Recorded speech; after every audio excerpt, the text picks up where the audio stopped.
Welcome back friends, this is Mansi Goswami from the bioscience arena. So आज की इस video में हम जेनेटिक्स सब्जेक्ट से रिलेटेड कुछ टॉपिक्स देखेंगे, यानी कि मेंडल्स लॉ ऑफ इनहेरिटेंस के बारे में डिस्कस करेंगे।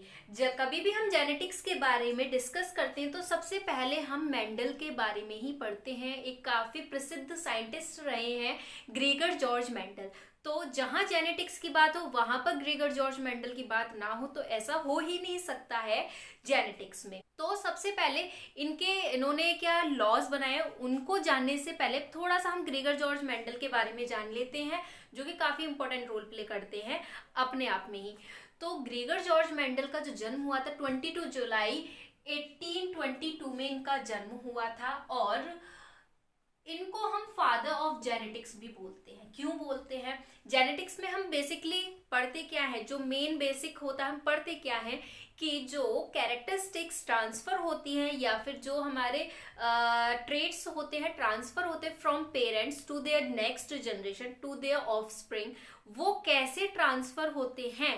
तो एक्चुअल मैकेनिज्म जो ये सबसे पहले स्टडी करी थी या इससे रिलेटेड एक्सपेरिमेंट्स किए थे काफी सारे, वो सबसे पहले ग्रेगर जॉर्ज मेंडल ने ही किए थे, जो कि हम 10th क्लास में भी पढ़ते हुए आ रहे हैं कि पी प्लांट उन्होंने लिया था, उसका क्रॉसिंग ओवर कराया था, तब उसके थ्रू इन्होंने बताया था। एक फैक्ट ये भी है कि इनको ये नहीं पता था कि जीन्स क्या होती है, न्यूक्लियस क्या होता है, न्यूक्लियस में ऑर्गेनल्स क्या है, डीएनए क्या है, इनको इन सब की नॉलेज नहीं थी। लेकिन उसके बावजूद भी इन्होंने ये बताया कि एक ऐसा कोई फैक्टर होता है हमारे सेल के अंदर जो पेरेंट्स से ऑफस्प्रिंग में जाता है, जिसकी वजह से पेरेंट्स की कैरेक्टरिस्टिक्स हमारे उसके नेक्स्ट ऑफस्प्रिंग में या नेक्स्ट जनरेशन में ट्रांसफर होती है, फिर उससे फिर नेक्स्ट जनरेशन में ट्रांसफर होती है। तो इस मैकेनिज्म के बारे में सबसे पहले ग्रेगर जॉर्ज मेंडल ने ही बताया था, इसीलिए इनको हम फादर ऑफ जेनेटिक्स बोलते हैं। अब उसके बाद थोड़ा सा ग्रेगर जॉर्ज मेंडल के बारे में जान लेते हैं। जैसे कि मैंने बताया 22 जुलाई में इनका जन्म हुआ था। इसके बाद इनका जो जन्म हुआ था काफ़ी छोटे से गांव में हुआ था ऑस्ट्रिया में, और अगर हम इनका मेन ऑक्यूपेशन देखें तो ये एक ऑस्ट्रियन मॉन्क थे, यानी कि एक साधु पुजारी थे।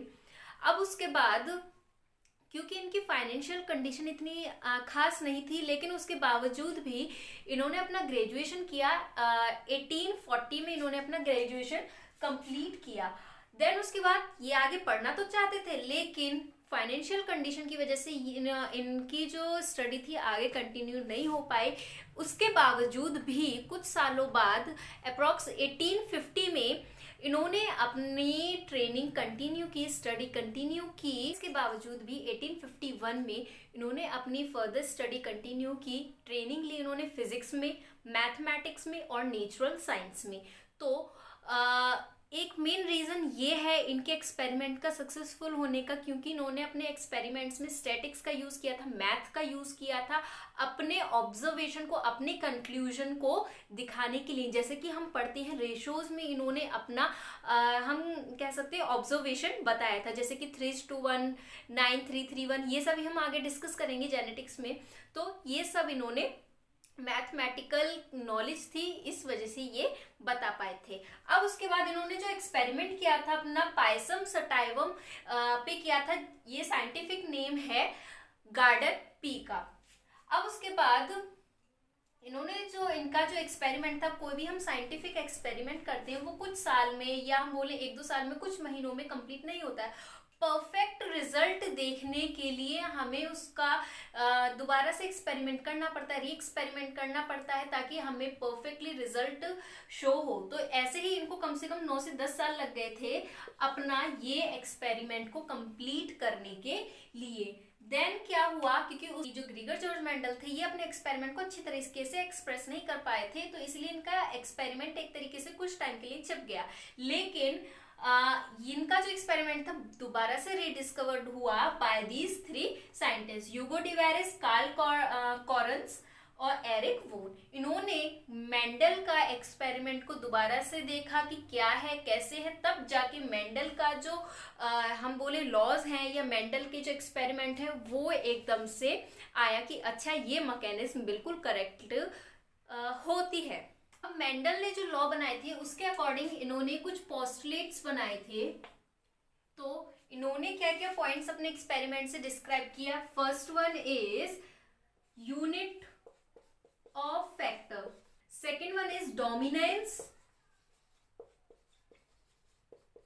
And recessiveness, third one is law of segregation, fourth one is law of independent assortment. तो ये थे मेंडल्स के पोस्टुलेट्स, एक एक करके इन सभी के बारे में डिस्कस करेंगे। 10th में भी आपने बहुत अच्छे से जान रखा होगा, 12th में भी जान रखा होगा, इनके बारे में थोड़ा बहुत तो पता ही होगा। अगर नहीं भी पता होगा तो आज की वीडियो में आपको एक एक करके अच्छे से सारे पॉइंट्स क्लियर हो जाएंगे। पहला पोस्टुलेट क्या था, यूनिट ऑफ फैक्टर। कहने का क्या मतलब है कि मेंडल ने क्या देखा कि कोई भी जो एक स्पेसिफिक कैरेक्टरिस्टिक के बारे में सबसे पहले उन्होंने पढ़ा, तो हम वो कैरेक्टर मान लेते हैं। पी प्लांट की हाइट के बारे में इन्होंने सबसे पहले देखा।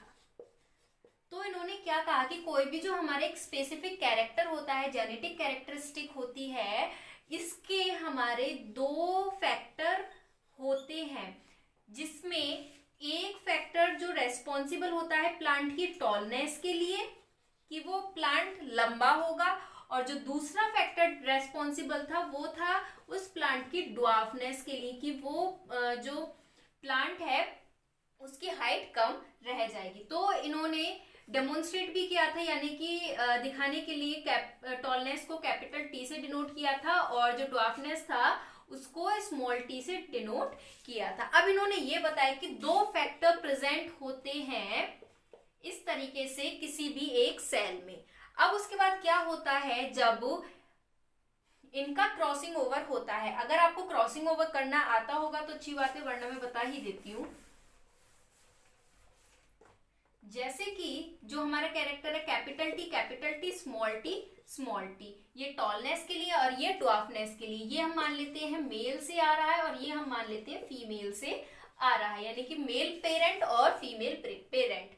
अब जब क्रॉसिंग ओवर होगी तो क्या होगा, गैमेट बनते हैं। अब गैमेट में क्या होता है, मियोसिस डिवीजन होता है। मियोसिस डिवीजन की वजह से क्या होता है, नंबर ऑफ क्रोमोसोम्स हाफ हो जाते हैं, यानी कि हैप्लॉइड हो जाते हैं, जिसकी वजह से अब क्रोमोसोम्स पर ही तो जीन्स प्रेजेंट होते हैं, जिसकी वजह से ये भी अलग अलग हो जाएंगे। ये एक गैमेट ये बन गया और एक गैमेट हमारा ये बन गया। ऐसे ही फीमेल पेरेंट में एक गैमेट हमारा ये बन जाएगा और एक गैमेट हमारा ये बन जाएगा, यानी कि इस गैमेट में ये फैक्टर आ गया और एक गैमेट में टॉलनेस का दूसरा फैक्टर आ गया।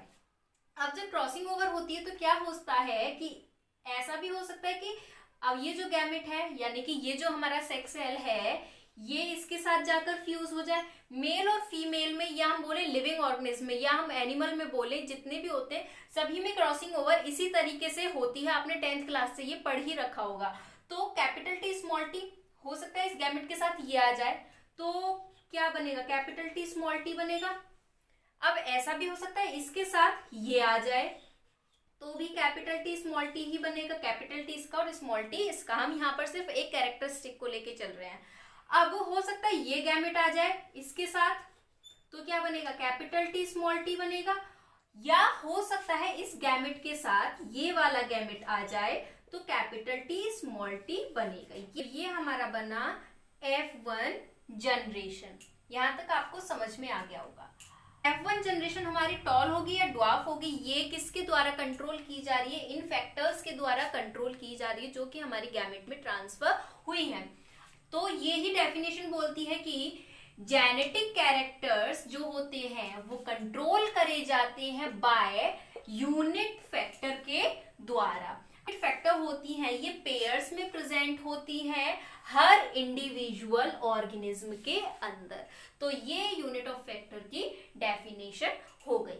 नेक्स्ट पोस्टुलेट यानी कि नेक्स्ट प्रिंसिपल की तरफ आते हैं मेंडल की, कि डोमिनेंस और रिसेसिवनेस से क्या मतलब है, यहीं पर ही समझ लेते हैं। अब जैसे कि इस फैक्टर F1 में क्या हुआ, capital T small T transfer हुआ, जिसकी वजह से ये कैसा हमें दिखेगा, टॉल दिखेगा।